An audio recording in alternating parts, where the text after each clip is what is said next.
Hi all, welcome to സിബിസ് world again. നമ്മൾ പ്രോണിങ്ങുമായി ബന്ധപ്പെട്ട് 2-3 വീഡിയോ ചെയ്തിട്ടായിരുന്നു. അപ്പോൾ എന്താണ് പ്രോണിങ് എന്ന് പല ആളുകൾക്കും എന്താ അതിൻ്റെ ഗുണം ഇതുവരെ മനസ്സിലായിട്ടില്ല. ഇതിപ്പോൾ കാണുന്നത് നമ്മുടെ 1 വർഷം പ്രായമായ നമ്മുടെ മുരിങ്ങച്ചെടിയാണ്. ആ മുരിങ്ങച്ചെടിയിലെ പൂക്കളും കൊമ്പുകളുടെ എണ്ണവും ഒക്കെ നിങ്ങളൊന്ന് കാണുക. ഇലകളും അതിൻ്റെ ആരോഗ്യം പച്ചപ്പെന്ന് കാണുക. അതായത് ഇപ്പോൾ ഏകദേശം ഒരു 1.5 ആൾ, ഒരു 10 അടി ഹൈറ്റിലാണ് ഇപ്പം ഈ ചെടിയുള്ളത്. അതിനകത്തുള്ള ശാഖകളുടെ എണ്ണം, അതിനകത്തുണ്ടായിരിക്കുന്ന പൂക്കളുടെ എണ്ണം, അതിനകത്തുള്ള ഇലകൾ ഇത്രയൊന്ന് കാണുക.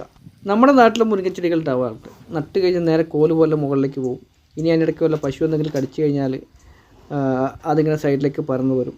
അതല്ലാതെ കൃത്യമായി ഫോൺ ചെയ്ത് പരിപാലിച്ച് കൊണ്ട് നടക്കുന്ന മുരിങ്ങത്തോട്ടങ്ങൾ വളരെ കുറവാണ്. അതുകൊണ്ട് തന്നെ നമ്മുടെ നാട്ടിലെ മുരിങ്ങകൾക്ക് കായ് ഫലവും കുറവാണ്. ഇഷ്ടംപോലെ ചപ്പുണ്ടാവും. അങ്ങനെ അടുത്ത് നമ്മൾ പോകുന്നത് നമ്മുടെ 1 വർഷം പ്രായമായ 2 പേരച്ചെടികളാണ്. ഇപ്പോൾ ഈ കാണുന്നത് പേരക്കകത്ത് ഉണ്ടായിരിക്കുന്ന കായ്കൾ നോക്കുക, എത്ര കായ്കളുണ്ട്. ഏകദേശം ഈ പേര നമ്മൾ 20 കായ്കളാണ് നിർത്തിയിരിക്കുന്നത്. അത് കൊലകളായിട്ട് തന്നെ നിൽക്കുന്നത്. നമ്മളൊരു പരീക്ഷണാടിസ്ഥാനത്തിൽ നിർത്തിയിരിക്കുകയാണ്. ആ ചെടിയും ഇതുപോലെ ഏകദേശം ഒരു 5 അടിയിലാണ് ഇപ്പോൾ നിൽക്കുന്നത്. അതിനകത്ത് ഭാരം താങ്ങാൻ പറ്റാണ്ട് നമ്മൾ സപ്പോർട്ടിന് കാലുകൾ കൊടുത്ത്. ഇത് നമ്മൾ 3ാമത്തെ പേരച്ചെടിയാണ്. ഇത് കൃത്യം 5.5 അടിയിലാണ് നിൽക്കുന്നത്. ഇതിൻ്റെ ശാഖകൾ നോക്കുക, ഏകദേശം 24-25 ശാഖകളുണ്ട്. ഓരോ ശാഖയിലും ഓരോന്ന് എന്ന രീതിയിലാണ് നമ്മൾ കായ്കൾ നിർത്തിയിരിക്കുന്നത്. എന്ന് വെച്ചാൽ ഏകദേശം 24-25 കായ്കൾ ഇപ്പം ഈ ചെടിയിൽ നിലവിലുണ്ട്.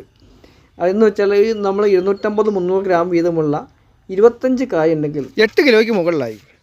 ഈ 1 വർഷത്തിനിടയ്ക്ക് 4 സീസണായിട്ട് ഈ പേര പൂത്തിരുന്നു. പക്ഷെ നമ്മൾ ഒരു കായും അത് വളരാൻ അനുവദിച്ചില്ല. എല്ലാം നമ്മൾ ചെടിയുടെ വളർച്ചയിലേക്ക് വിട്ടു. ഇപ്പോൾ ചെടി അത്യാവശ്യം നല്ല ഗ്രോത്തായി. അപ്പോൾ നമ്മൾ കായ്കൾ വളരാൻ അനുവദിക്കുകയാണ്.